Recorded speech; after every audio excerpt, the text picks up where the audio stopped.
All right, let's jump right into this explainer. Today, we're cracking open the incredibly chilling case file of Jeffrey Dahmer.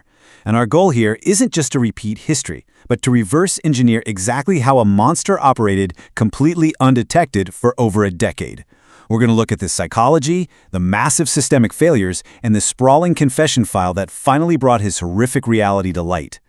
To really put this into perspective, we're talking about a 13-year reign of terror, 17 victims.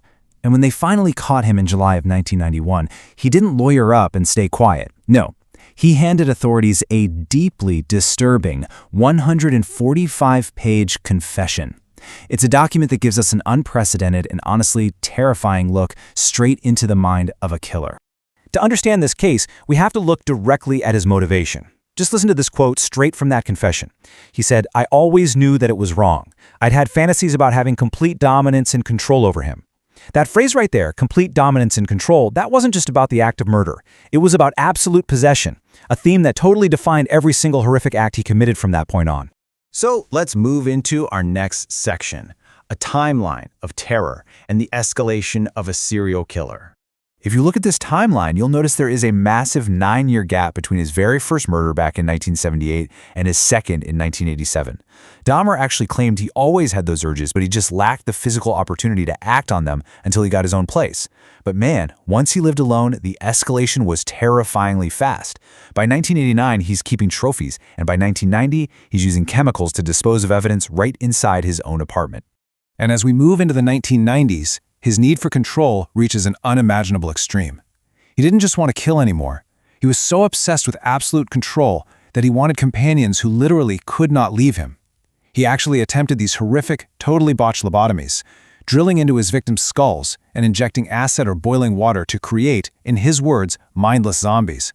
It is a stark, terrifying manifestation of just how disturbed he really was.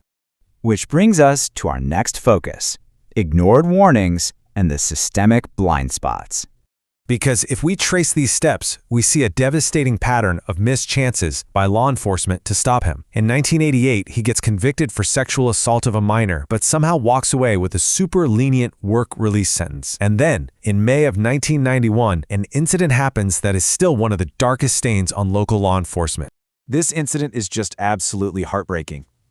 Dahmer somehow smooth-talked police officers into returning a bleeding, heavily drugged 14-year-old boy named Konarak Synthesomphone right back into his apartment.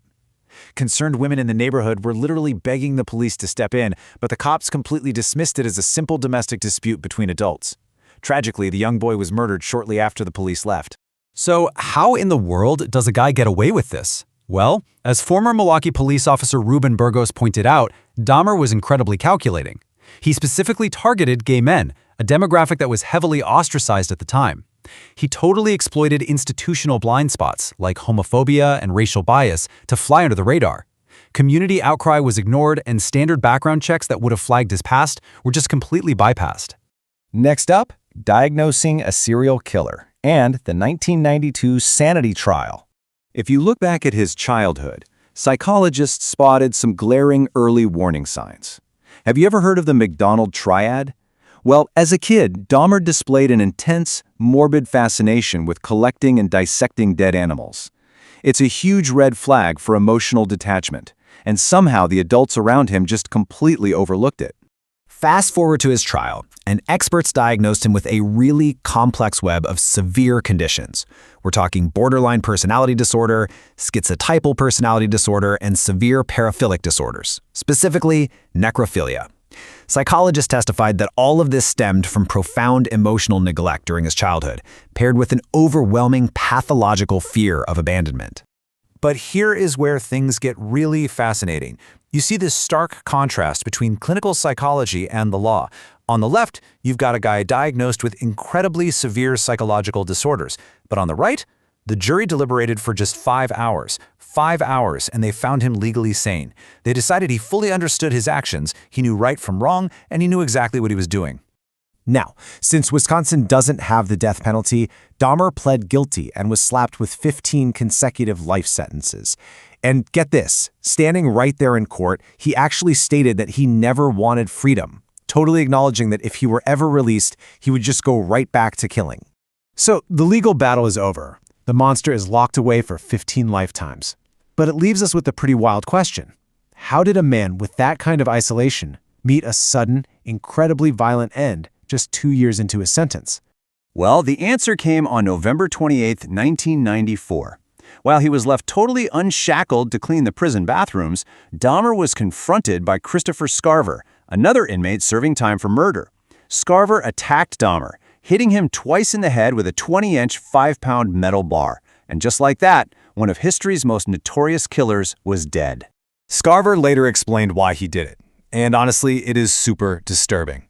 He said he was totally unnerved by Dahmer's behavior inside. According to Scarver, Dahmer showed zero remorse. He would actually take his prison food, use ketchup to simulate blood, and fashion it into severed limbs specifically to taunt the other inmates and the staff. But there's still a massive debate over how this murder actually happened. Scarver insists that the prison guards intentionally orchestrated the whole thing, that they left them alone knowing exactly what was going to happen. But if you look at the official prison investigation, they concluded Scarver acted 100% on his own. It's this wild discrepancy that people are still arguing about today. So, stepping back from the killer himself, what is the legacy here? Well, this absolute nightmare forced law enforcement to finally make some major, long-overdue changes. We're talking about treating every single missing person case equally, strictly enforcing rules against police misconduct, and actually initiating outreach with the LGBTQ+ community. Today, experts like Officer Burgos even talk about using AI tracking to make sure marginalized missing persons never just slip through the cracks again. Ultimately, as we wrap up this explainer, we really have to look at the big picture.